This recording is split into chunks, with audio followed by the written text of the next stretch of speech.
Assalamualaikum warahmatullahi wabarakatuh. Perkenalkan, nama saya Izahayu Meriska dengan NIM 200301131 bersama kelompok saya Sofiatus Salsabila dengan NIM 200301140 dan Doni Ramadana dengan NIM 200301146. Di sini kami ingin mempresentasikan tentang segmentasi dan targeting pasar jasa. Pengertian segmentasi jasa. Segmentasi adalah menentukan target dari suatu kelompok pelanggan yang memiliki kebutuhan dan keinginan yang serupa. Segmentasi pasar adalah kegiatan membagi pasar menjadi kelompok pembeli yang terbedakan dengan kebutuhan, karakteristik atau tingkah laku berbeda yang mungkin membutuhkan produk atau bauran pemasaran terpisah. Tujuan segmentasi pasar adalah membuat para pemasar mampu menyelesaikan bauran pemasar untuk memenuhi kebutuhan atau lebih segmen pasar tertentu. Kaitan segmentasi jasa dengan targeting dan positioning. STP atau segmentasi targeting positioning adalah salah satu pendekatan atau modal yang digunakan untuk mengembangkan pesan dan strategi pemasaran yang sesuai pada segmentasi target audiens tertentu. Dalam membuat strategi marketing memiliki 4, yaitu produk, price, place, and promotion. Maka harus mengetahui dulu siapa yang akan kita targetkan.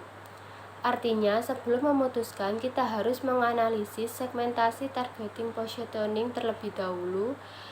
STP memiliki kemungkinan bisa dilakukan apabila sudah jelas produk dan harga dasar produk yang akan dipasarkan. Sehingga segmentasi jasa dengan targeting dan positioning sangat berkaitan dan tidak bisa dipisahkan. Kelebihan dari model segmentasi, targeting, dan positioning: 1. Mengarahkan dan memberi fokus pada strategi pemasaran. 2. Mengidentifikasi peluang pertumbuhan pasar. 3. Mencocokkan sumber daya perusahaan yang efektif dan efisien. Dan yang keempat, meningkatkan posisi perusahaan menjadi lebih kompetitif. Targeting pasar sasaran. Targeting pasar meliputi mengevaluasi daya tarik masing-masing segmen pasar dan memilih satu atau beberapa segmen yang akan dimasuki. Dan strategi ini membatasi penjualan, tetapi mungkin mendatangkan laba yang besar atau perusahaan mungkin melayani beberapa segmen yang saling berkaitan. Dan cara untuk menentukan target pasar: 1. Memulai dengan asumsi. 2. Mencermati kompetitor. 3. Melakukan survei lapangan. 4. Menggunakan analisis tools. 5. Menciptakan persona. Dan 6. Melakukan branding.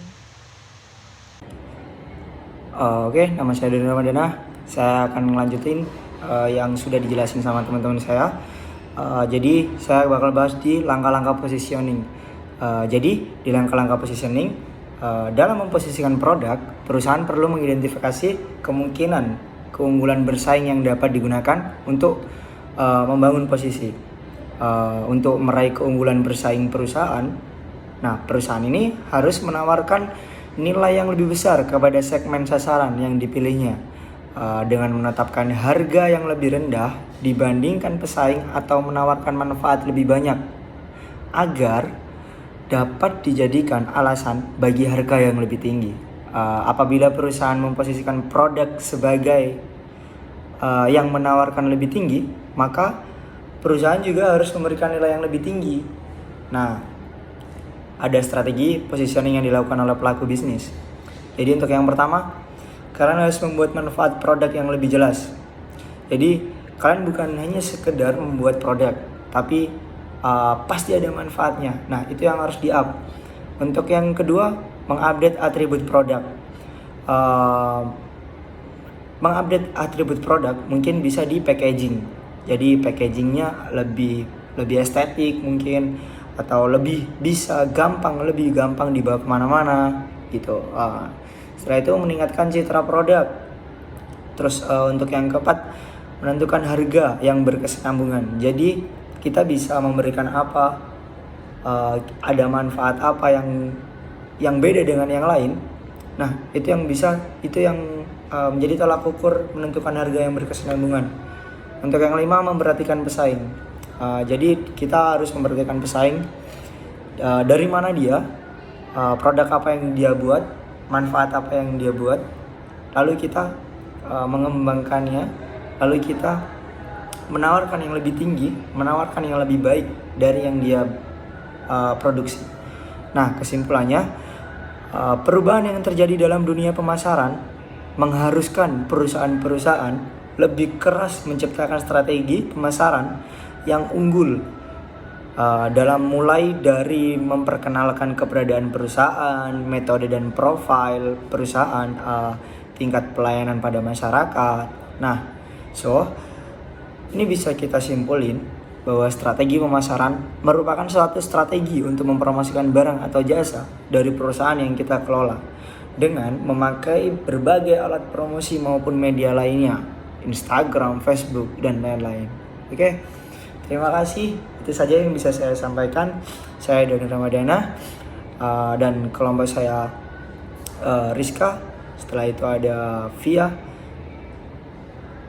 Terima kasih atas perhatiannya. Mohon maaf jika ada salah kata. Wassalamualaikum warahmatullahi wabarakatuh.